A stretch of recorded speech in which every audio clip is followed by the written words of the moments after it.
இன்றைக்கி நமக்கு வெங்காய பணியம் செய்கிறது எப்படின்னு பார்க்கலாம். அதுக்கு தேவையான பொருட்கள் 2 முட்டை, 1/2 கப் சுகர், 2 கப் அரிசி மாவு. இது இடியப்பத்துக்கெல்லாம் உள்ள மாவு. இது ரொம்ப கெட்டியான தேங்காய் பால் கொஞ்சமாக இருக்குது. கொஞ்சம் ஒரு பிஞ்சு சால்ட் வேணும். இப்போ நமக்கு செய்கிறது எப்படின்னு பார்க்கலாம். ஃபஸ்ட்டு இந்த முட்டையும் அது கூட சுகரும் போட்டு இதை நல்லா அடிச்செடுக்கலாம்.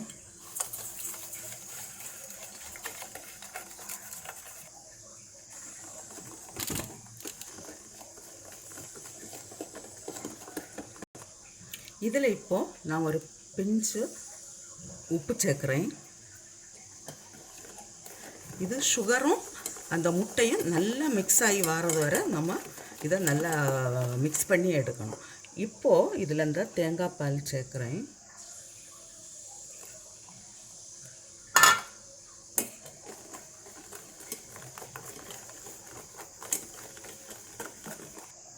இப்போ இது கூட இந்த அரிசி மாவை போட்டு நமக்கு மிக்ஸ் பண்ணி எடுக்கலாம்.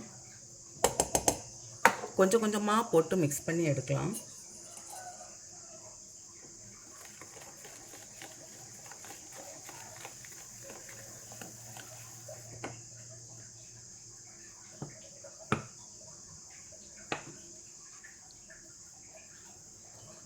மாவு இந்த அளவுக்கு பிசைஞ்சு வச்சுருக்கலாம். இது இப்போது ஒரு 10 நிமிஷம் இருக்கட்டும். அப்புறமா நமக்கு செய்ய தொடங்கலாம். இப்போது ஆயில் சூடாக்க வைக்கலாம். இப்போ ஆயில் சூடாகியாச்சு. கொஞ்சமாக எடுத்து இப்படி போடலாம்.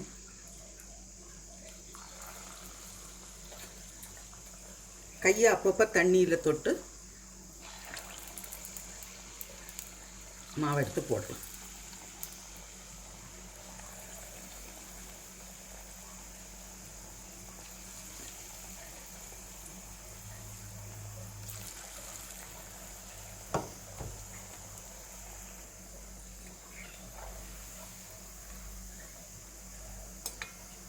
ரெண்டு சைடுமே நல்ல ப்ரௌன் கலர் வந்த உடனே நமக்கு எடுக்கலாம்.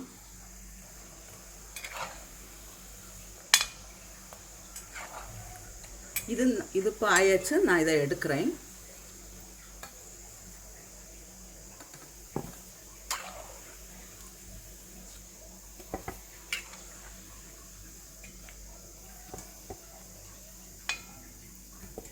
இதே போல் நமக்கு மீதி இருக்கிறதையும் செய்துட்டு பார்க்கலாம்.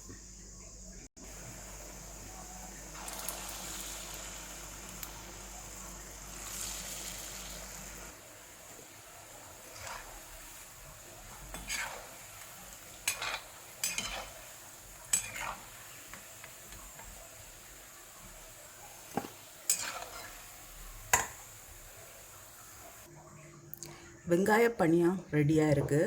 இது சின்ன சின்னதாக வெங்காயத்துக்கு ஷேப்பில் இருக்கிறதுனால தான் இதை வெங்காய பணியம்னு சொல்கிறது. நான் இது ஒன்று இப்போ உங்களுக்கு ஓப்பன் பண்ணி காட்டுறேன். ரொம்பவே சாஃப்டாக இருக்கும். இது சாயங்காலம் டீக்கு கூட சாப்பிடலாம். இதே போல் நீங்களும் செய்து பாருங்கள். செய்து பார்த்து உங்களுடைய கருத்துக்களை தெரிவிங்க. உங்களுக்கு இந்த சமையல் பிடிச்சிருக்குன்னா சப்ஸ்கிரைப் பண்ணுங்கள். உங்களுடைய ஃப்ரெண்ட்ஸுக்கெல்லாம் ஷேர் பண்ணுங்கள்.